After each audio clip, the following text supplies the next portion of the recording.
Well, good morning, everybody. This is David McLeod calling, saying hello. David McLeod, speaker, facilitator, and coach. And my co-host, Tommy Stoffel, has been having some technical difficulty. So he hasn't been able to join us just yet, but he will join us in a few minutes.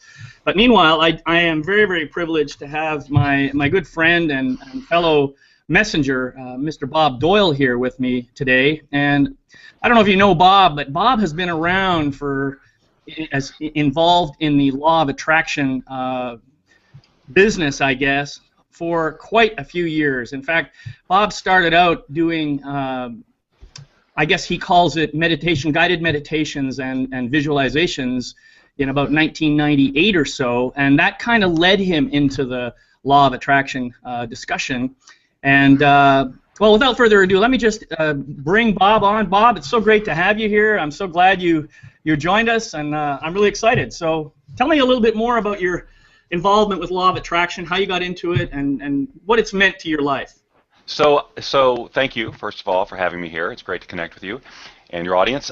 So yeah, I think, I was even in the very first time the whole concept of create your reality and everything is energy or whatever was downloaded, for lack of a better word, was like in 1990.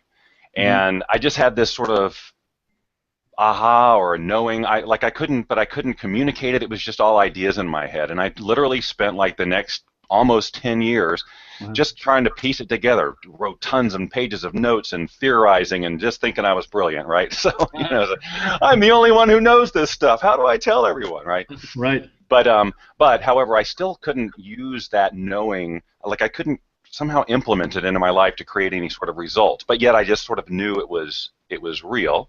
At one point I had read, a pivotal point in my life was around 1997 or so. I think I read Wayne Dyer's Manifestation Meditations, or actually I listened to the book on tape. Right. And that idea just really totally intrigued me, but I was one of these people who had a hard time meditating, the monkey mind and all that. And about that time, I had been hearing about brainwave entrainment, and I poured myself into learning about how to create that kind of audio so that I could aid myself in meditation. Did that, cut to produce a CD called Flight Waves, which was all about creating that meditative state specifically for visualizing, for manifesting. Okay, now at this point, I still hadn't gotten the term or that a distinction of what the law of attraction was all about. Like I knew everything was energy, but there was just something was missing. So I sold that CD for a few years, just kind of in the background or whatever. But around 2002, I was still working in a corporate job in web design and that kind of stuff, web application development. Really hating my life, and was really very frustrated and needed to figure out what's the missing link here. Why can't I make this work for myself? I need a major something to happen. Right. And it really took letting go of trying to intellectualize it, like taking all the facts and all the stuff I'd read and trying to intellectually piece it together and logically come up with it was absolutely not working for me. And so I just decided, well, you know what, I'm going to actually implement some of the stuff that I'm learning and let it go to the universe, whatever that meant. I wasn't even sure, right? And follow my intuition. Still wasn't actually sure. Like I knew conceptually what it was, but an experience of it was a different thing. So my test for that was, okay, I'm going to really get clear on my intention, because that's what you're supposed to do, have a vision. And so I built this vision around having a business that I loved and working at home and making plenty of money and all of that stuff, getting out of debt.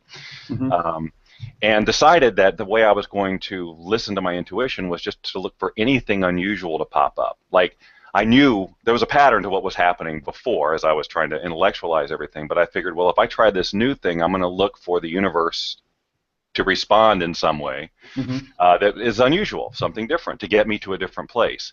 And that led to just a series of really interesting conversations that I may not have normally paid a lot of attention to, which led me to the right place, and blah, blah, blah, blah, blah. And it led me eventually to the information more around the science of our belief systems and how that works energetically to actually allow or prevent certain things from occurring in our experience. So I could say I wanted a successful business, I wanted this much money, I wanted to be out of debt, but what I really learned at that point was the power of my subconscious programming, which was very clearly a lack mentality.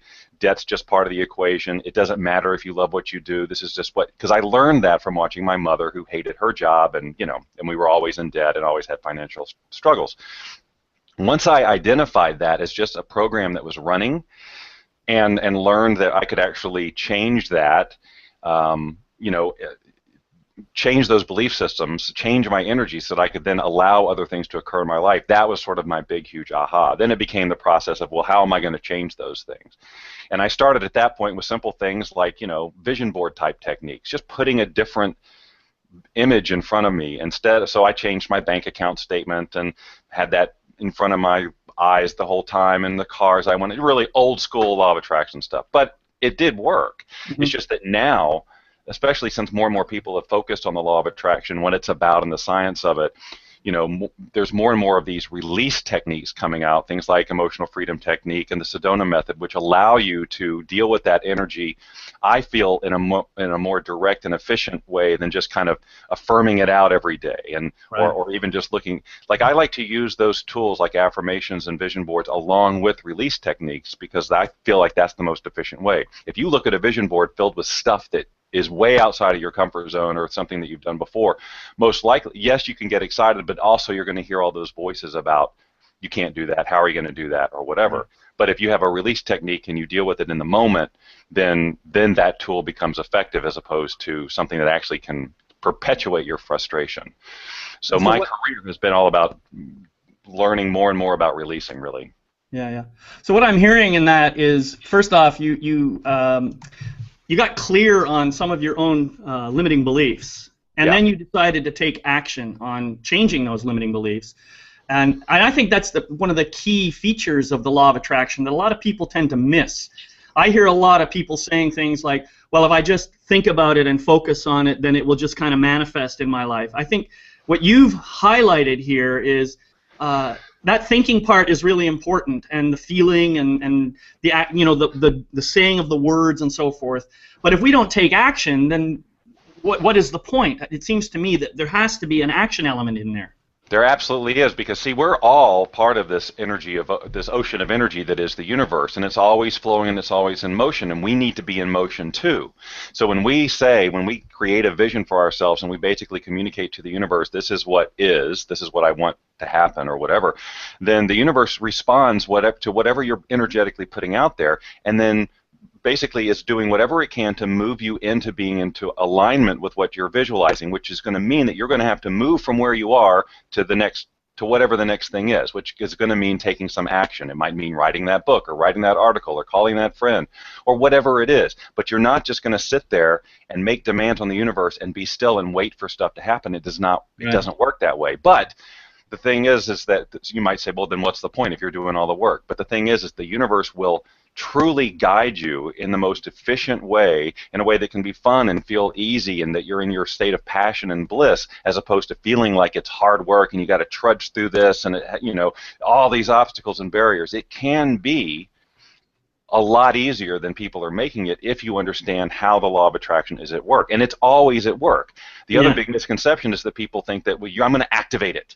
I'm going to turn on the law of attraction. Right. But it's always going, and you can't take yourself off the grid. So every thought, every feeling, every energetic signal you're sending is being heard and responded to in real time, all the time.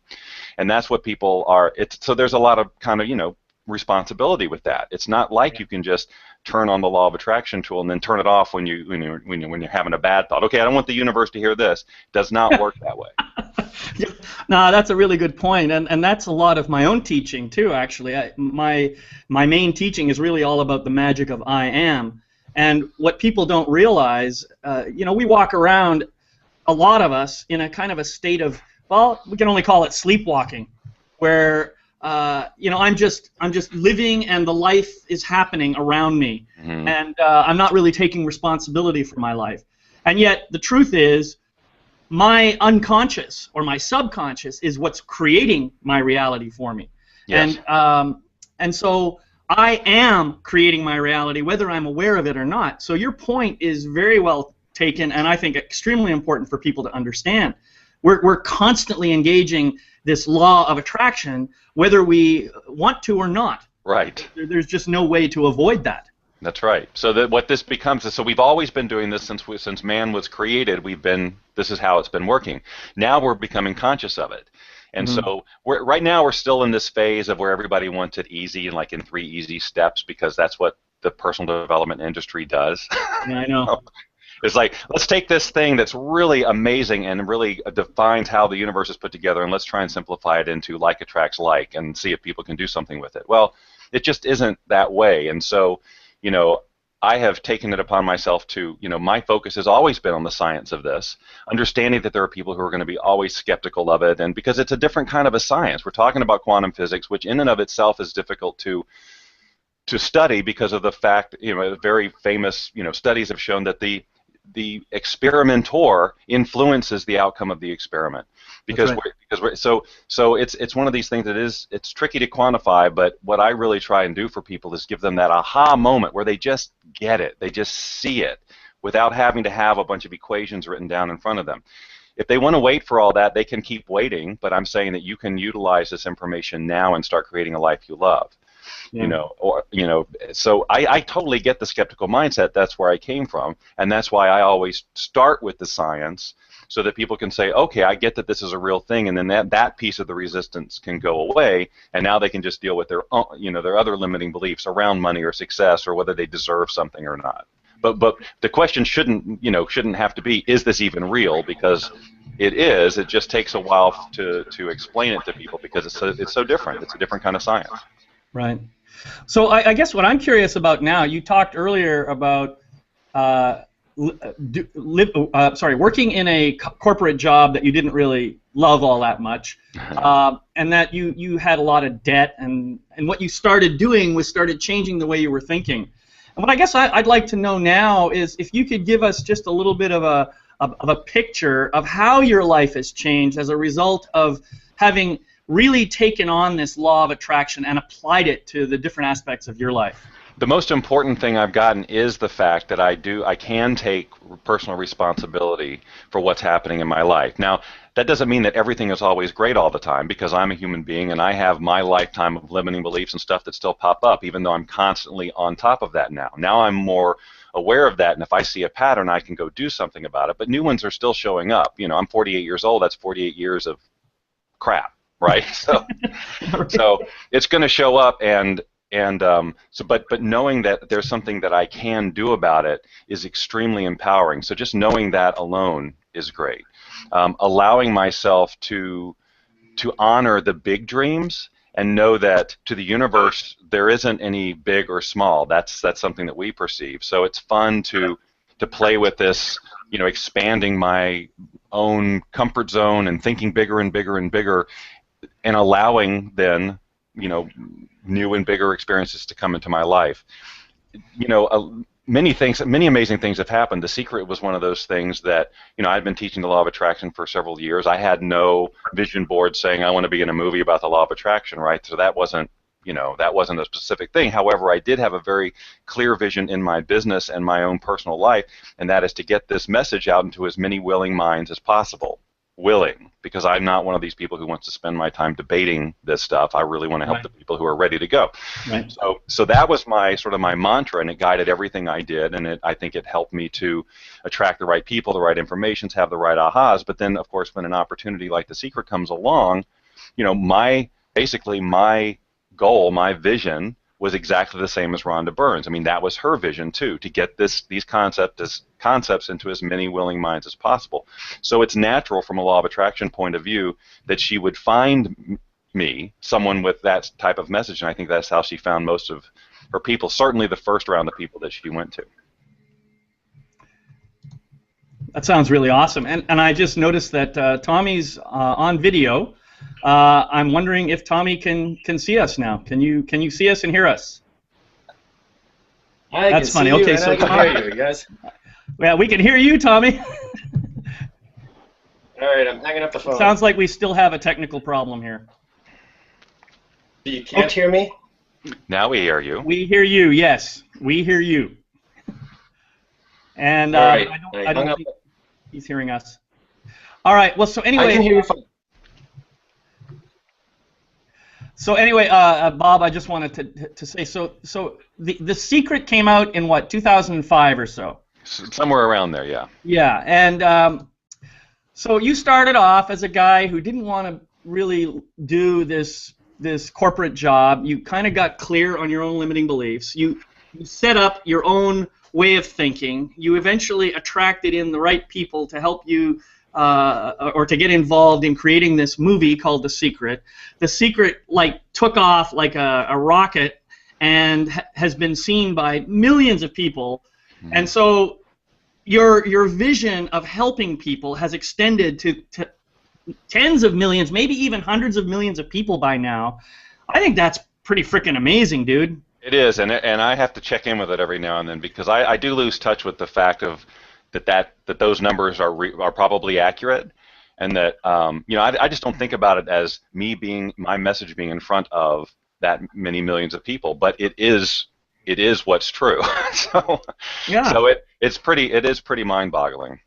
And then the thing that I want to bring to people's attention is, I mean, I know you, Bob. You and I are friends. You're an ordinary guy with a big, beautiful heart and a vision. And that is not that much different from most people. Most people, I think, have big hearts and beautiful visions, and if they would just focus their attention the way you did, then they could easily have the same impact. I could have the same impact. I think that's a huge distinction. You're absolutely right that most people do have big hearts and they do have big visions. The problem is they don't believe those visions can be something that they could actually do. They don't know how. They don't feel like they have enough money. They just don't have the resources, and so they just stick with that vision in their head and go, "Oh, one day I'd love to do this, but," and that's how they live the rest of their lives. Waiting for something to occur, not understanding that with just a little shift in energetic attention and a little bit of different kind of action, they could put those wheels in motion that would create that vision. And that's a huge part of my message, is that everybody does have something like that in them. But they need to honor it, and a lot of times they just don't. Yeah, and another piece that I think that's important, and people can learn from your experience, is it doesn't happen in the snap of a finger. It doesn't happen instantaneously. I mean, you put a lot of time and energy into this. You've spent like 20 years working on this stuff, and about 10 years, I guess, before The Secret started to come out, and now another 10 years since then. I mean, that is pretty amazing. So it's a devotion and a commitment and an intention that is very clear in your mind and in your heart. That's what makes it happen. Yeah, you're right. It is. I've definitely have focused on this for a really long time, and things always branch out of it. Like I'm learning new and more things. Like seeing more clearly why it doesn't work for some people. Seeing where people's one of the biggest problems, for example, that really dawned on me a couple of years ago is that one of the reasons that the law of attraction, quote unquote, doesn't seem to work for people is because they're using it to solve a problem. So they're going, oh, okay, I can do all this. I'm going to use this because I've got this debt, or I'm in an unhappy relationship, or I'm whatever.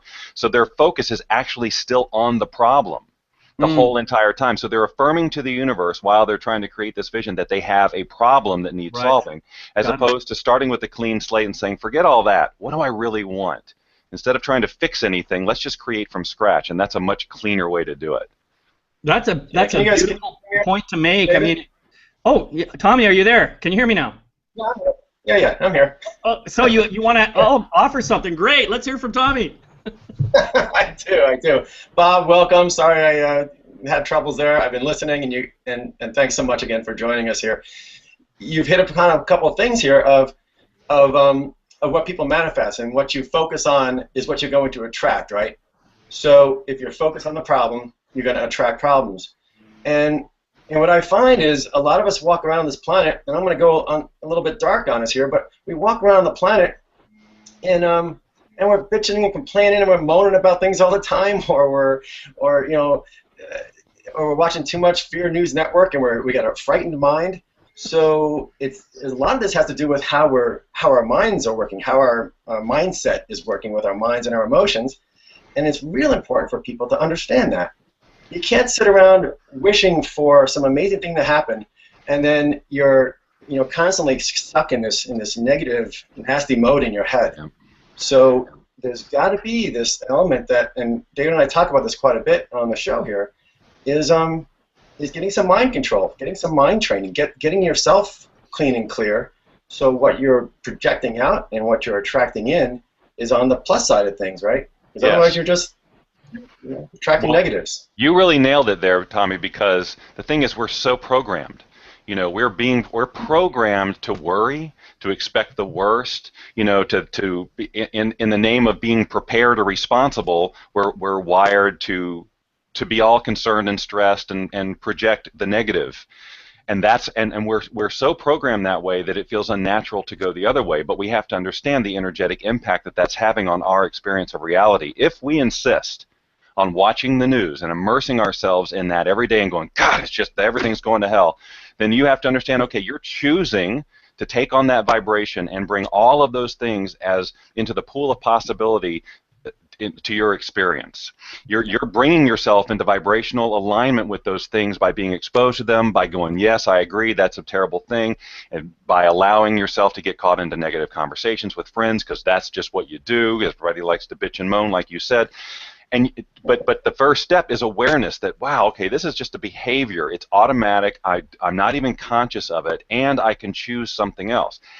You are wired, and so it will take time. Like David said, it's not like this. Your brain, it has some biology to it, the way that it's wired. And if you want to consciously change the way that your brain automatically responds in a situation, you have to take some time to be super conscious of that, and what's going to make that easier is to have a vision of something amazing to live into. Rather than complaining about all of this and saying, well, I just want this to be different, what is inspiring to you to move towards so that that's where you can have your thoughts, rather than trying to not think about this. Choosing to think about this and welcoming this new thing is way more productive. Yeah. I used to be woken up, this brain of mine used to wake me up at 3 o'clock every freaking morning, and it would start worrying, and it was just conditioned. It was addicted to worry. And I worried myself sick to the point that I had to spend 2 weeks in a hospital to get better from that. So I was creating that, right? That's the law of attraction. I was attracting worry, I was attracting pressure, I was attracting negative energy, and it put me in the hospital. That early morning worry stuff is brutal. I know that 3 to 4 o'clock in the morning, wake up and you just can't shake the negative. And it's just, again, it's the awareness of it. If you can just look at it and go, oh, here, I'm having that response again, creating all of these scenarios that probably won't happen, but you feel, like in my case, as being a wired worrier, I was programmed that was the responsible thing to do. Well, you can't just, if this thing might happen, to not think about it is irresponsible. That's what I learned, and so having to unlearn that, it can be tricky. Yeah. I wanted just a quick plug here. David, go. Go ahead, David. Yeah, sorry. I think that we have to be a little bit careful here. We're not going to change the world by putting our heads in the sand and pretending that what's going on in the world isn't happening. I think one of the things that I really strongly believe, and I've learned for myself, is that nothing changes until it becomes what it is. And what that means to me is that I first have to accept what is and just simply be with it before I can even start thinking about moving outside of it and creating something new. At the same time, dwelling on it and worrying about it simply attracts more of that energy into my life. So there is a bit of a paradox here. And I think it's important for us to remember that first we have to recognize the problem before we can do anything to solve it. And once we recognize it, then we can start looking at correct approaches to solving the problem. I think it was Einstein that said you can't solve a problem with the same energy that was used to create it. And I'm sure he wasn't the first person to say it, but it's certainly been attributed to him. So I just wanted to bring that up and make sure that we don't lose sight of that. No, I understand it's that fine line of feeling like you said, putting your head in the sand. It comes down to the choice that you make in the moment that something is brought into your awareness. If it's a piece of bad news, you can make a choice. Is there something I can do about this? Because that's really awesome. If something comes into your space and you say, you know what, I think I can make a difference in this. So it's either that choice or the choice of dwelling in the negative and, whatever. So it really is about making the choice that serves you the most in your vibration. Great. Yeah, and sometimes, it's not even a choice, right? Waking up at 3 in the morning with that worry thing, I didn't know how to turn it off. So it wasn't a choice for me because I didn't know I could turn it off. I had to teach myself. And maybe to start, you know, if people want to start with something to attract, maybe think about attracting some teachings. Maybe start thinking about attracting some teachers or some lessons or some way to start getting out of that negative mind cycle. Yeah, they got three maybe that's the first right here that they can attract. That's right. So, yeah. One of the questions I wanted to ask, Bob, if you were to I know you're not a big fan of the, let's simplify it down to 3 steps, but given that we're in a 30-minute conversation here today, what are the 3 steps? What are the 3 steps that you would offer our listeners just so they could get something valuable? Yes. I mean, if they've been listening, they've been already getting a lot of valuable stuff. But let's just try and bullet point it so that people can understand what we're saying. I can totally do that. The first thing that most people gloss over is the most important step, and that is to have the vision. Okay, that's so much different than saying, well, what do you want? Because they'll list off, you know, I want this much money, I want this house. They'll just the stuff. What's your big picture vision? And the way that I gauge that is you need a vision that you can answer the question, why must I do this? Oh, yeah. Okay, we don't have time to dig into that, but it's got to be something that is so in your heart that when you can visualize it being done, there's like no way it's not going to happen. There's no way you're going to give up on it. That's how strong it has to be. So creating that vision of what you want is the first step, and that takes some time because we're going to start with where we are. We'll probably think a lot smaller than we will eventually end up, and we're going to start with all that stuff like, well, I want the car and I want to be out of debt, and then but let that evolve and simmer. Take your time on that. That's what's people rush through that, and then they wonder why it's not happening the way they want to, or when they get the thing they don't feel good because they didn't build that in. They forget to build in fun, they forget to build in relaxation, they forget to build in actually being happy. They're just seeing the stuff. So you need the big picture vision, and then it's the as you continue to do that visualizing and growing that, the resistance is going to come up. Like, how are you going to do that? That's too big. So the second step is dealing with the resistance with a release technique, whatever it is, whether it's EFT. So getting that vision, visualizing it, dealing with the resistance that comes up, and then the third step would be taking the inspired action on the intuitive messages you get back. And then that's just the cycle. You stay in that vision, you deal with the resistance, you hear the communication from the universe, you act on it and wait for the next thing. What can happen is as you move forward, your vision evolves, it expands or it changes or whatever based on you taking action, but you must engage in the flow. It's a dance. I want this. Here's what to do. Okay, I'm going to do it. Here's the next step, and it's just a flow. Very good. So if I can summarize really quickly, it's vision. Yes. Resistance. Yes. Action. Yeah. Great. That, in a nutshell, that's it. Yeah. Well, I know I teach that, and I know Tommy does too. Tommy, do you have some additional stuff you want to offer, Tommy? No. Let's leave it with what Bob said there. That's the place that needs to resonate with people. So let it sit. Yeah, it's beautiful. So, Bob, I just want to say thank you so much for joining us this morning and for sharing your beautiful heart and your wisdom with us. I really appreciate having had the opportunity to share this space with you. Any final words? No, whenever anybody asks that, I just want to take everybody by the face and go, "This is real." It's just not yes, it's fun to talk about, but we've been talking about it now for about 10 years. Now let's just go do it. Let's just stop doubting it and stop going, but people have been creating their lives with this stuff since the beginning of time, and you can do it too. So just take it on. Great. Well, I just want to take your face and give you a big kiss. All right.